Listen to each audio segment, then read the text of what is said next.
وبركاته. بسم الله الرحمن الرحيم. الحمد لله رب العالمين، والصلاة والسلام على أشرف الأنبياء والمرسلين وعلى آله وصحبه ومن تبعهم بإحسان إلى يوم الدين. أما بعد. Alhamdulillah, syukur kepada Allah Subhanahu wa taala. Takdir Allah yang sejak azali, Allah Ta'ala lahirkan, Allah Ta'ala jadikan kita bersama-sama sambung belajar ataupun ulang kaji ilmu tauhid khasnya dan ilmu agama yang lainnya. Seperti biasa, kita mulakan dengan selawat Ibrahimiyah. Kita baca sama-sama. Allahumma salli ala Muhammad wa ala ali Muhammad kama sallaita ala Ibrahim wa ala ali Ibrahim, barik ala Muhammad wa ala ali Muhammad kama barakta ala Ibrahim wa ala ali Ibrahim fil alamin innaka Hamidum Majid. Alhamdulillah, yang berusaha Tuan Pengurusi Masjid Kampung Pokok Baru, yang dihormati Tuan Timbalan Pengurusi Masjid, Warisan Ediki Masjid, yang kasihi Tuan-tuan rumah, Tuan-tuan Bilal, Muslimin Muslimat yang dirahmati Allah Subhanahu wa taala. Saya dapat berita pergian saudara kita dah beberapa hari lepas lah, jadi nak ucap takziah pun dah tak boleh. Ucapan takziah dalam masa 3 hari sahaja. Cuma kita doakanlah semoga saudara kita yang sama-sama belajar ataupun orang lama lah sini bahagia di sana, insya-Allah. Mudah-mudahan ya. Baik, saya berkongsikan dulu kelebihan ilmu dan ulama daripada kitab Al-Jawharul Mahmud Nabihatul Qulub bagi Syekh Ali bin Abdul Rahman Al-Kelantan, yang telah beliau nukilkan dari kitab Rubabul Hadis, kitab Salibati Hadis karangan Syekh Al-Alim Al-Allamah Jalaluddin Abdul Rahman As-Suyuti, Imam Suyuti. Asalnya tulisan Jawi, sudah dialih ke tulisan Rumi oleh Ustazah Nur Ain binti Abu. Surat 21, dan setengah daripada membesarkan ilmu itu membesarkan taulannya, menghormati kawannya yang bersekutu pada menuntut ilmu, yang sama-sama belajar lah. Dengan mentang-mentang dia tak pandai, tak dapat kelas belakang ataupun dalam satu kelas, tapi dia nombor corot, kita perlekehkan, rendahkan dan memeliharakan daripada perangai yang keji-keji dan menjauhkan jauhkan daripada perangai yang keji-keji lah. Kerana bahawasanya dia anjing maknawi, anjing dari segi makna. Dia tu memang Allah Ta'ala takdirkan tak berapa nak dapat, tak berapa nak faham. Macam apa nama ni, yang kat sekolah tu kan, bukan semuanya dapat nombor 1. Kalau 40 orang, ada yang nombor 40. Kadang nombor 40 nya kongsi, ataupun 40 orang, nombor 39 nya kongsi 2 orang. Jarang-jarang nombor 1 dikongsi. Nombor 1 2 orang, nombor 2 tak ada, itu nombor 3. Biasanya yang dikongsi tu nombor 40, nombor 39. Baik. Jadi jangan kita buat orang yang kecil itulah terhadap dia. Antaranya jangan rendah-rendahkan dia, diejek. Biasa kat sekolah kat Malaysia ni apa, suka ejek nama bapa. Kadang dah lama sekolah tu, jumpa balik reunion, nama bapa ni lagi kita ingat. Contohnya murid, Maliki, itu bapa aku. Nama kawan dia sebenarnya tak ingat, pasal masa sekolah ni ejek bapa dia je, nama bapa ni. Tak tahulah start mula bila amalan mengejek nama bapa. Tak tahulah. Saya lahir tu sekolah rendah pun dah ada dah ejek nama bapa. Sekolah menengah lagi lah, cuma kat ST je lah tak ada ejek bapa. ST ada ejek nama bapa, macam tak berapa kena pula. Awak ni macam tak patut lah ayat masuk ST ni. Kalau kat universiti masih nak edit dengan bapak lagi, dengan budak lagi. Kan?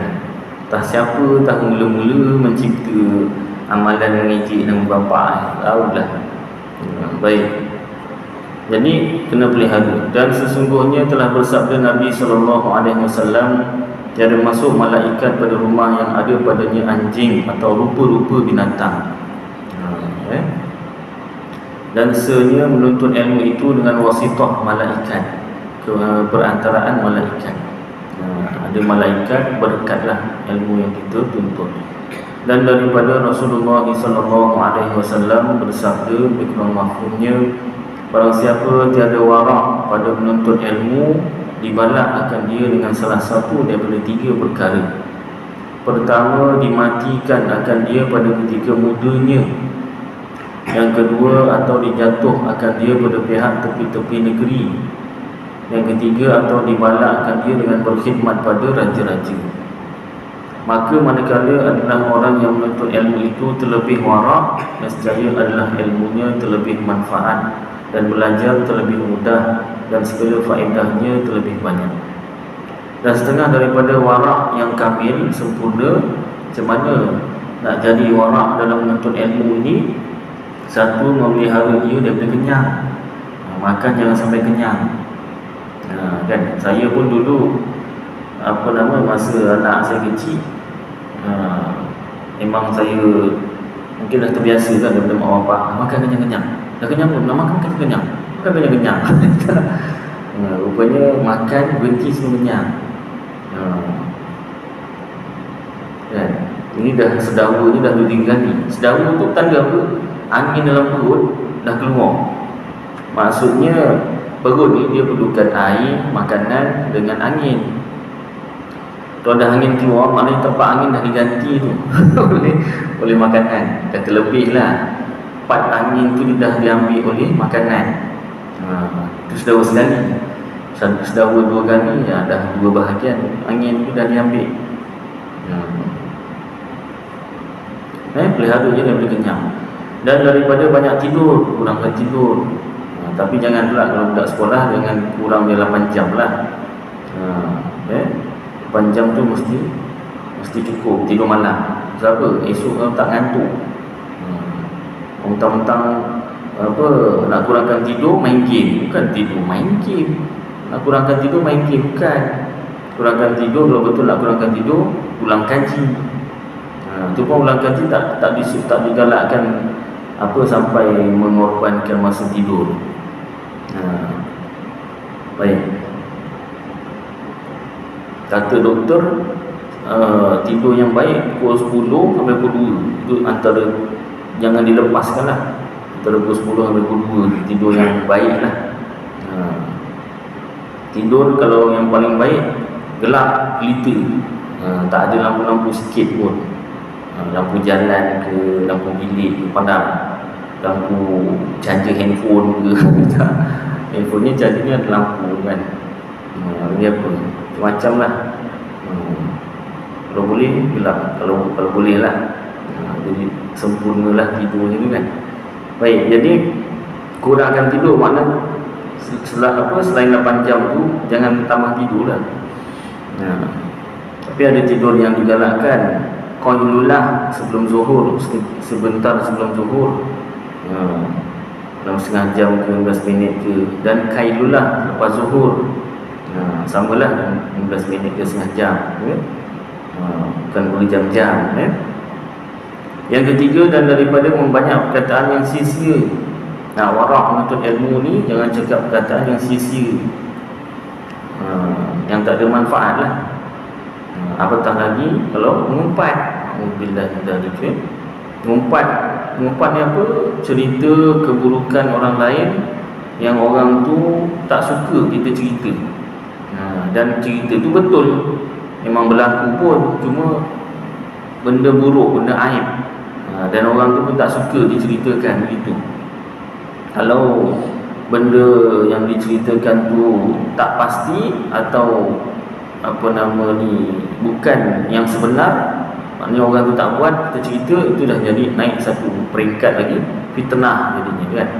Jadi kena elakkan fikir sebelum kata-kata kan. Kan ada kempen fikir dulu sebelum buang. Ni fikir dulu sebelum berkata-kata. Pepatah Melayu, telajak perahu boleh diundur, telajak kata badan binasa. Kerana mulut santan binasa, kerana mulut badan binasa. Baik, jadi apa nama ni, pelihara kata-kata daripada perkataan sisi. Dan yang keempat, dan pelihara ia daripada makan dan akan makanan pekan.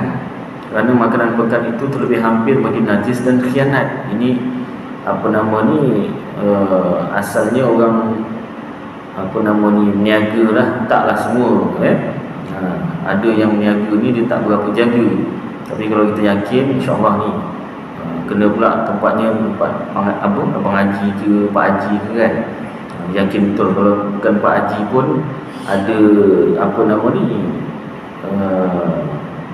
apa nama tu, yang apa, kedai bersih tu kan, yang keluaran apa, cop daripada MBJP atau sini MBPG lah kan, dari Pasir Gudang tu kan. Ada A, ada B tu kan, dia punya tahap bersihan tu. Tak apalah, ni asal ceritanya ni ada yang apa nama ni, hampir bagi najis dan khianat, nipu, dan terlebih jauh daripada zikrullah, dan terlebih hampir kepada lalai. Dan lagi kerana bahawasanya mata segala fakir jatuh atasnya, mahal-mahal kena. Jadi dia kurang berkat dekat situ dan tiada kuasa mereka itu membeli akan dia. Maka jadi menyakiti mereka itu dengan demikian itu, maka hilang berkat. Dan sabda Nabi SAW, hak orang mengajar atas orang belajar itu 6 perkara. 1, jangan diseru akan gurunya dengan namanya. 2, jangan dijadikan lututnya serta lutut gurunya depan sangat. Tapi kalau kawan tak apalah kan, kalau kawan gurunya tu kawan kita kan, tak apa, boleh lah panggil kawan. 3, jangan duduk pada tempatnya. 4, jangan tertawa-tawa di hadapannya, kecuali kalau memang di walawak, macam mana nak tahan kan, tak apalah. Jangan berjalan di hadapannya. Yang ke-6, jangan mengangkatkan suaranya atas suara gurunya. Patuhlah, bukan suara, patuh. Demikianlah beberapa perkara tentang menuntut ilmu. Mudah-mudahan dapat kita amalkan dan sampaikan insya-Allah. Baik, kita sambung pembacaan kitab Aqidatul Najin fi Ilmi Usuluddin bagi Syekh Zainul Abidin bin Muhammad Al-Fatani, yang juga dikenali dengan nama Tuan Minal. Ini salah satu kitab syarah bagi Matan Ummul Barahim oleh Imam Sanusi. Asalnya tulisan Jawi yang dialih ke tulisan Rumi Ustazah Nur Ain binti Abu juga kan. Surat 151. Bermula mazhab Jabariyah itu bahawa hamba itu ni mazhab Jabariyah, mazhab sesat. Bermula mazhab sesat Jabariyah itu, saya tambahkan sesat, siapa kalau tak takut keliru. Mazhab Jabariyah itu bahawa hamba itu tiada baginya usaha sekali-kali. Mazhab bukan ada 4 je Ustaz. Syafi'i, Maliki, Hambali, Hanafi. Itu mazhab dari segi fikih. Mazhab ni pegangan atau kepercayaan. Pegangan atau kepercayaan.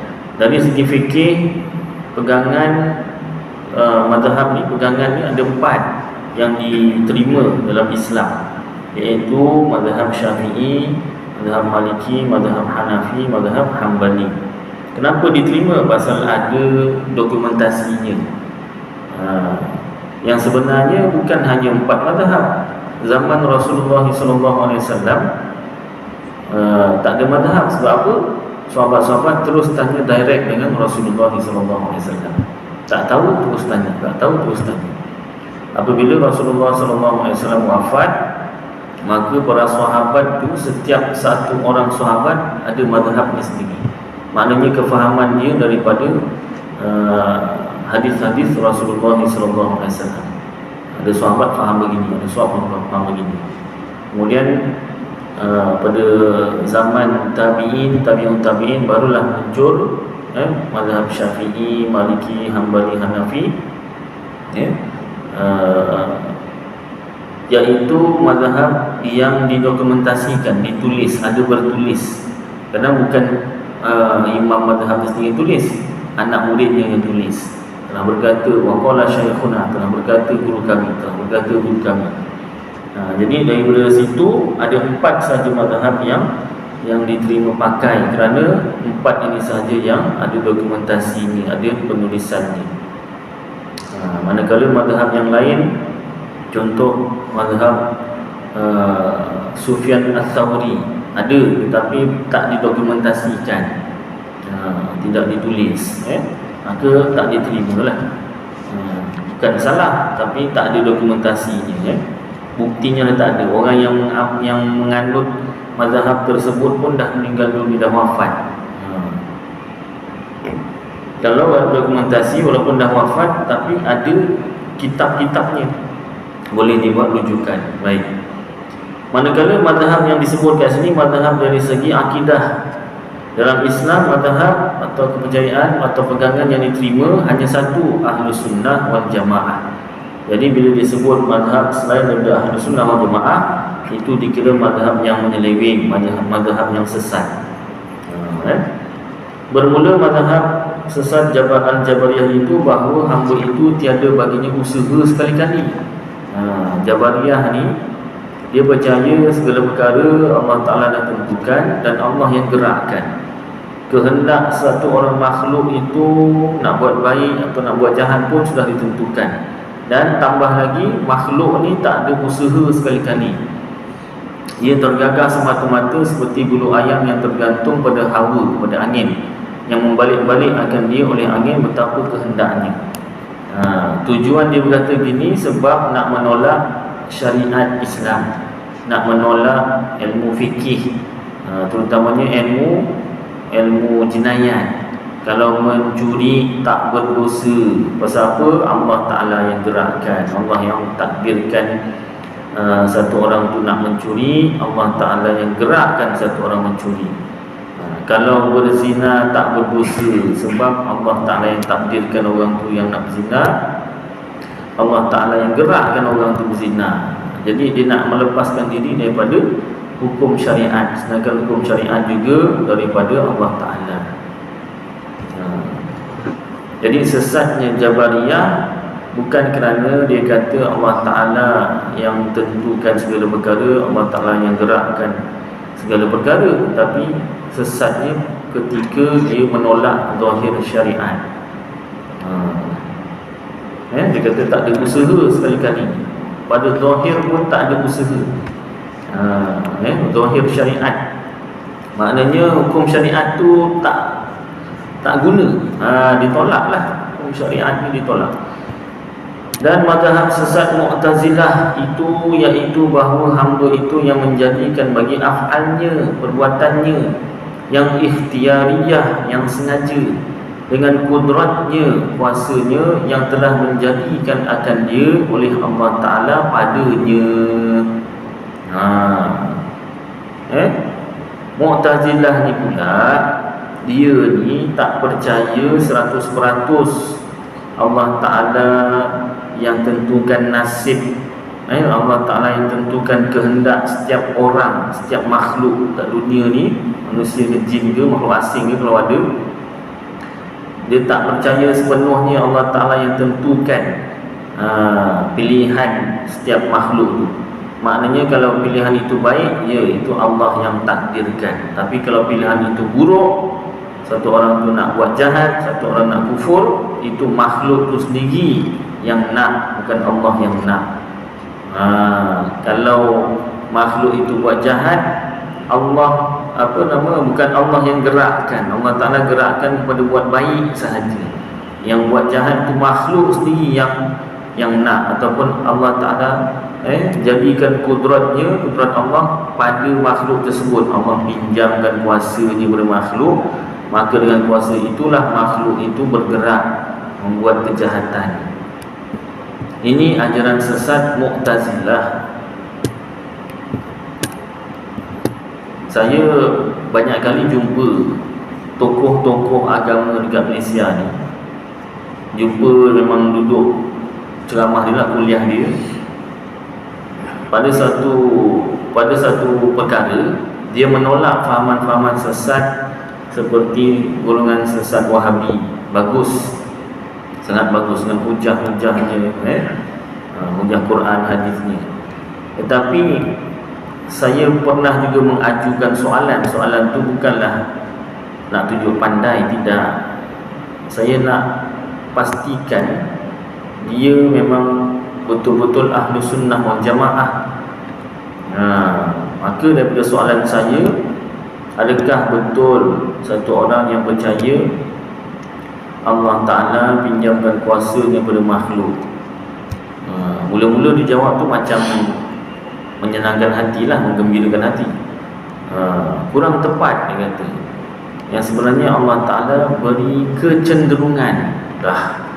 Kecenderungan tu samalah dengan Allah Ta'ala beri pilihan, samalah Allah Ta'ala pinjamkan kuasa. Dan baru-baru ni pula ada seorang tokoh juga, saya tak boleh sebut nama lah, pasal video ni saya rakam masuk YouTube. Kawan-kawan yang dengar tu mungkin kenal, jadi saya tak sebut. Saya sebutkan mungkin dia pun boleh kenal juga, tapi saya tak sebut nama lah. Sebab tujuan saya tu bukan nak memalukan dia. Saya nak sampaikan yang sebenar lah. Cumanya dibuka soalan, saya pun nak bertanya soalan. Saya tak bertanya. Pasal apa? Satu, masa suntuk. Kalau ditanya tu mungkin lagi panjang bahasannya. Dah lah, dia Sabtu tu cuti, panggil pula Sabtu, makin panjang pula nanti. Yang kedua, dia tu lebih berumur daripada saya, dah pangkat atuk. Nanti nampak pula macam seolah-olah nak bergaduh, nak berdebat. Yang ketiga, memang diakui lah ilmu dia pun dari bab yang lain lebih tinggi. Cuma pada bab tauhid ni, pada bab fahaman Mu'tazilah ni, dia tersangkut kat situ. Tak sama dengan apa yang diterangkan dalam tauhid. Dia punya cakap macam mana? Dia kata Allah Ta'ala telah mentakdirkan segala perkara, tapi kita boleh pilih nak takdir yang mana satu. Seolah-olah Allah Ta'ala tu beri banyak takdir, A sampai Z. Kau pilihlah nak yang mana, yang A ke, yang B ke, yang C ke, sampai Z. Dia tak sebutlah sampai Z, tapi itu saya tambah. Dan dia sebut itu berdasarkan hadis. Ini saya tak semak lagi hadis ni, tapi saya pernah baca sini. Dia bab ta'un. Kalau satu orang, satu tempat itu dilanda ta'un, wabak ta'un, yang dalam tempat tu jangan keluar, yang orang dari luar jangan masuk. Kalau hantar-hantar makanan tak apalah, kalau makanan dah tak ada kan. Jadi berlaku pada masa Sayyidina Umar. Sayyidina Umar bermusafir sampai satu tempat, sahabat tahan, jam Umar, ini tempat ni banyak ta'un, ada wabak ta'un. Jadi macam mana ni? Jemaah yang lain tanya, ni macam Umar nak masuk tak? Jadi salah seorang sahabat Ubaidillah sebut Rasulullah SAW pernah bersabda, kalau ada berlaku wabak ta'un satu tempat, yang dalam tempat tu jangan keluar, yang dari luar jangan masuk. Kuarantin lah bahasa sekarang. Orang Jawa kata kuarantin. Orang Jawa yang paling cakap Inggeris, kuarantin kan. Jadi zaman Rasulullah dah ada kuarantin tu, cuma tak ada kuarantin lah.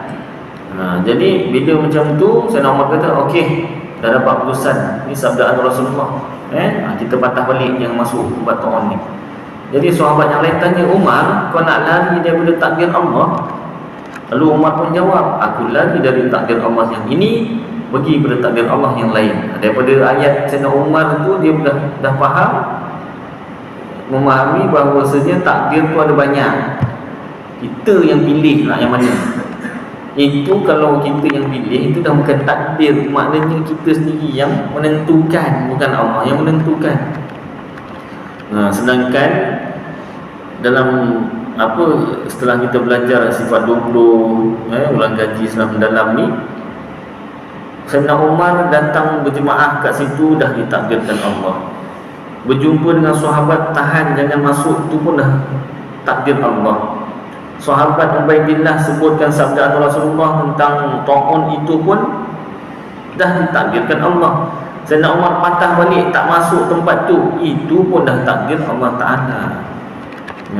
Semuanya tu dalam bab wahdaniyah, esa Allah Ta'ala, esa Allah pada zat, sifat dan perbuatan. Esa pada sifat, setiap sifat Allah tidak berbilang. Contoh sifat iradat, Allah Ta'ala takdirkan begitu. Contohnya A lah, ceritanya A, dia tak akan jadi B, memang A lah jadinya. Tak timbul cerita Allah takdirkan banyak, kita yang pilih nak yang mana. Jadi kata-kata Sayyidina Umar tu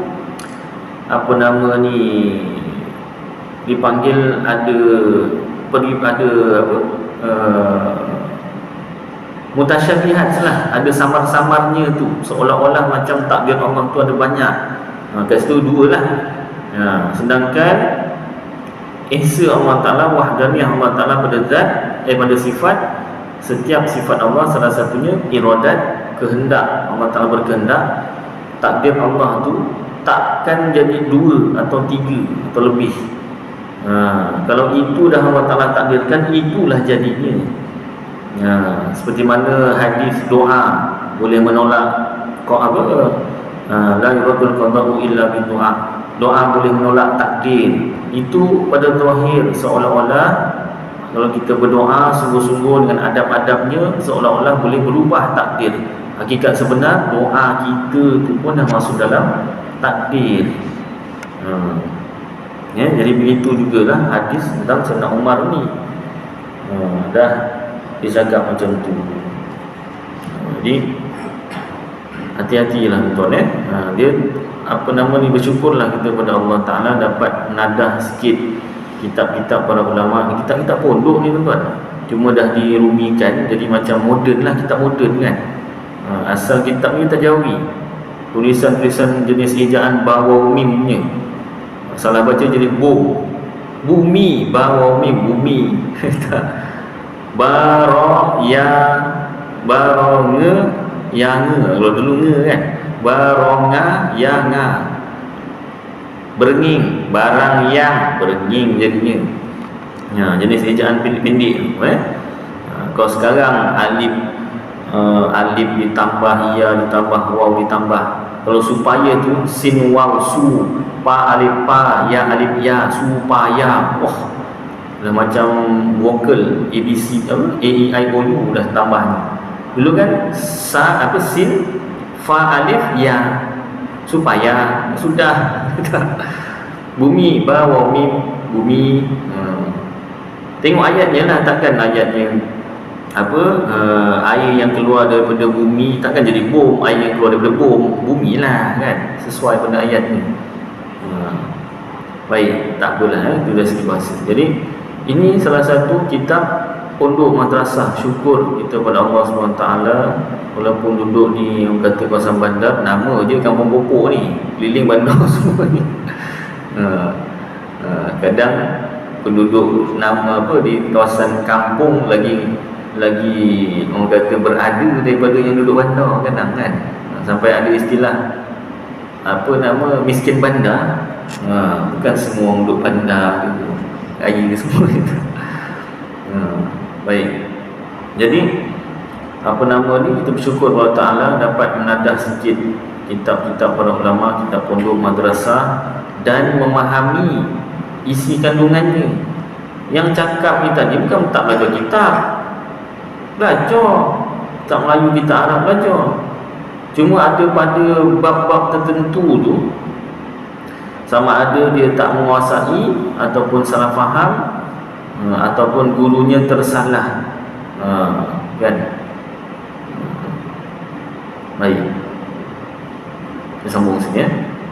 Salah satunya tuan-tuan, amalan untuk kita kekal berada dalam jalan yang benar, doa Allahumma arinal haqqa haqqan wa rzuqna ittiba'ah wa arinal batila batilan wa rzuqna ijtinabah. Allahumma ya Allah, arina, tunjukkanlah kami al-haqqa, benda yang benar itu, haqqa sebagai benar, wa rzuqna ittiba'ah, dan rezekikan kami untuk mengikutinya, wa arina, dan tunjukkanlah kami, nampakkanlah kami al-batila, yang batil itu, batilan sebagai yang batil, yang salah, wa rzuqna ijtinabah, dan rezekikan kami untuk menjauhinya. Tunjukkan yang benar itu sebagai benar, bukan yang benar itu sebagai salah ya Allah. Tunjukkan yang salah itu sebagai salah, jangan tunjukkan yang salah itu sebagai benar ya Allah. Doa, kemudian ulang kaji kitab-kitab pondok, kitab madrasah. Baik, sambung. Jadi fahaman sesat Mu'tazilah, Allah makhluk yang menjadikan perbuatannya yang sengaja. Contoh yang sengaja, memukul, menendang, menampar, menempeling. Wah, itu contoh-contoh pukul semua. Ya tak? Contoh yang lawan ikhtiarnya, ittirariyah, tak sengaja. Contoh degupan jantung, kelipan mata. Itu benda-benda yang tak sengaja. Tak sengaja apa? Tak sedar. Kan? Berapa banyak kita berkelip satu hari? Tak payah satu hari, 1 minit. Tak terkira. Kita pun tak terkira. Tak ada masa lah nak kira. Buang masa nak kira tak disuruh pun kira. Tapi makna nak cerita benda tak sengaja. Degupan jantung. Doktor lah masa check tu kan, dalam masa 1 minit berapa degupan jantung. Itu ada lah. Hari-hari ni mana ada kita ngira kan. Baik. Dengan kudratnya, kudrat Allah yang telah menjadikan akan dia oleh Allah Ta'ala padanya. Allah Ta'ala jadikan kuasanya pada makhluk. Allah pinjamkan kuasa pada makhluk. Ini fahaman sesat Mu'tazilah. Dan kerana kata mereka itu dengan kudrat yang telah menjadikan dia oleh Allah Ta'ala padanya, itu tiada kufur oleh mereka itu atas kaul yang asah, pendapat yang kuat, iaitu pendapat Imam Abu Mansur Al-Maturidi, yang mengatakan bahawa fahaman sesat Mu'tazilah yang berfahaman Allah pinjamkan kuasa pada makhluk ni tak sesat. Bukan sesat, tidak kufur, maaf, dia itu sesat, tidak kufur, tidak murtad, masih lagi Islam. Tetapi ahlul bid'ah, dalam kitab tauhid yang lain ditambah ahlul bid'ah dan juga fasik, berdosa besar. Kenapa? Satu, sebab fahaman tersebut tak pernah disampaikan oleh Rasulullah SAW dan para sahabat radhiyallahu anhum ajma'in. Kemudian yang kedua, kenapa dia tak jatuh murtad kufur? Sebab dia masih mengatakan kuasa itu daripada Allah, bukan kuasa itu daripada makhluk sendiri, tak. Itu pendapat yang kuat, yang asah. Tetapi ada pendapat yang kedua yang agak lemah lah, iaitu Imam Abul Hasan Al-Ash'ari, yang mengatakan fahaman sesat Mu'tazilah yang berfahaman Allah pinjamkan kuasa pada makhluk ini jatuh kufur, murtad. Na'udzubillah dzalik. Apa dalilnya? Sebab dia sudah menafikan wahdaniyah, esa Allah pada sifat, iaitu sifat iradat dan kudrat Allah telah dipinjamkan kepada makhluk. Maknanya Allah pun boleh menentukan nasib, makhluk pun boleh pilih nasibnya sendiri. Allah Ta'ala boleh menjadikan sesuatu, makhluk juga boleh bergerak menjadikan sesuatu. Dalam hal ini sesuatu yang sengaja, yang tak sengaja tu Allah Ta'ala yang jadikan.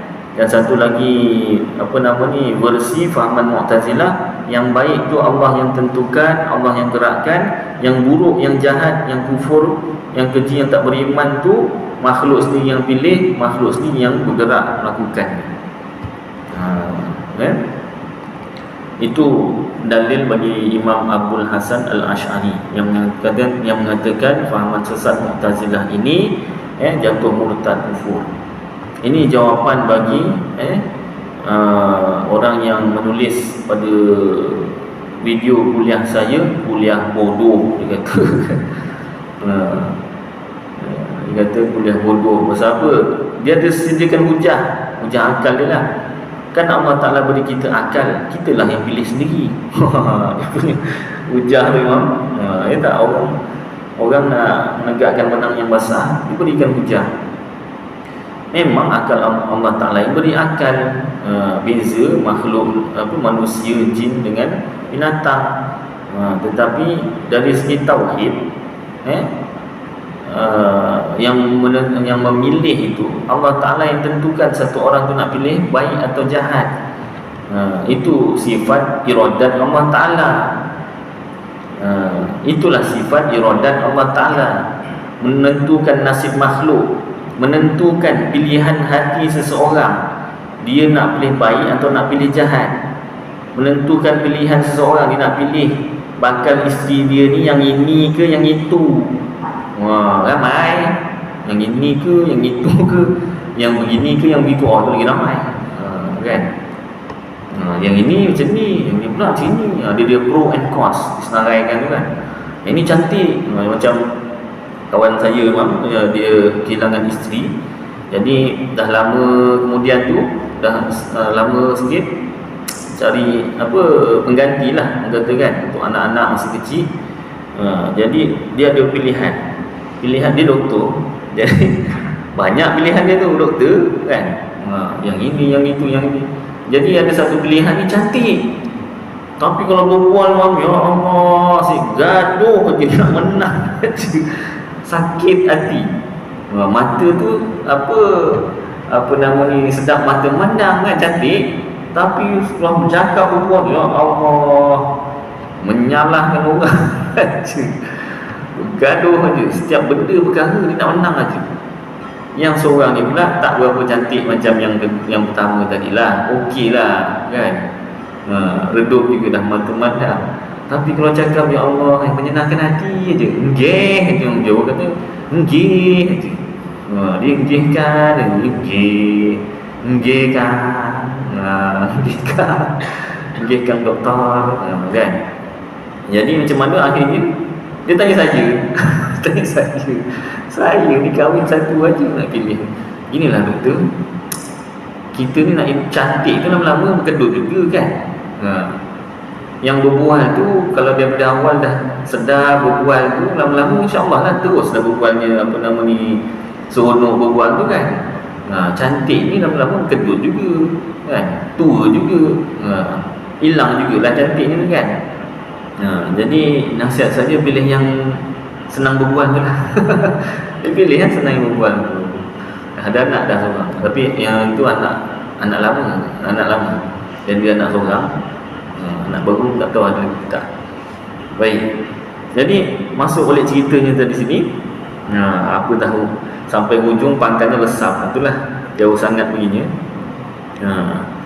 Jadi pendapat Imam Abdul Hasan Asy'ari, orang yang komen tu tadi kan, dia nak menang cakap kan. Jadi dalil yang saya kemukakan ni daripada kitab Aqidatul Najin. Allah Ta'ala beri akal zahir, seolah-olah daripada akal tu kita lah pilih nak buat baik, nak buat jahat. Zahir, pandangan mata kasar. Zahir, seolah-olah kita ni ada kuasa sendiri nak buat baik atau nak buat jahat. Zahir, pandangan mata kasar. Hakikat sebenar, Allah yang tentukan hati seseorang nak buat baik atau nak buat jahat. Dan Allah yang gerakkan anggota badan seseorang pada buat baik atau buat jahat. Contoh mudah daripada kitab Durrus Samin, ulama bagi contoh macam wayang kulit. Makhluk macam patung wayang kulit. Kita cuma ada badan tu pun Allah Ta'ala yang jadikan.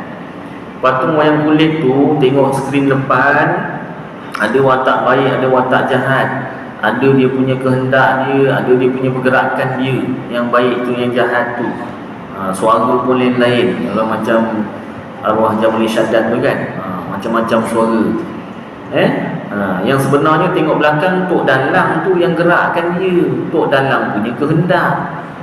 Kalau Tok Dalang gerakkan watak yang jahat tu, Tok Dalang jadi jahat lah. Maksudnya Tok Dalang yang jadikan watak tu jahat. Pilihan orang watak jahat tu nak kacau yang baik ni, itu Tok Dalang lah tu yang pilih. Tok Dalang yang gerakkan. Yang baik ni pun tok dalam juga yang tentukan yang ni nak jadi baik watak ni. Bergeraknya tu tok dalam yang gerakkan. Itu contoh untuk mudah faham hal keadaan Allah Ta'ala taklah sama dengan tok dalam. Untuk cepat faham, makhluk seolah-olah macam patung wayang kulit. Zahir saja nampak seolah-olah boleh memilih, zahir saja nampak seolah-olah boleh bergerak. Hakikat Allah Ta'ala yang pilihkan hati dia, tentukan pilihan hati dia, dan Allah Ta'ala yang gerakkan. Baik, maksud isyak tuan-tuan, cukuplah kali ni. Ada lagi sambungan tu, kita akan sambung akan datang insya-Allah. Mudah-mudahan apa yang kita baca dan dengar jadi manfaat untuk dan tuan-tuan, dapat kita amalkan dan sampai-sampaikan insya-Allah. Aku qouli hadza wa astaghfirullahal azim li wa lakum wa lisairil muslimin wal muslimat wal mu'minin wal mu'minat fastaghfiruh wa ya fawzal mustaghfirin wa ya najatat taibin.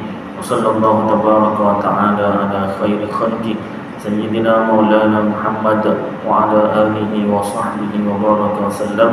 Subhana rabbika rabbil izzati amma yasifun wa salamun alal mursalin walhamdulillahi rabbil alamin. Taqabbalallahu minkum.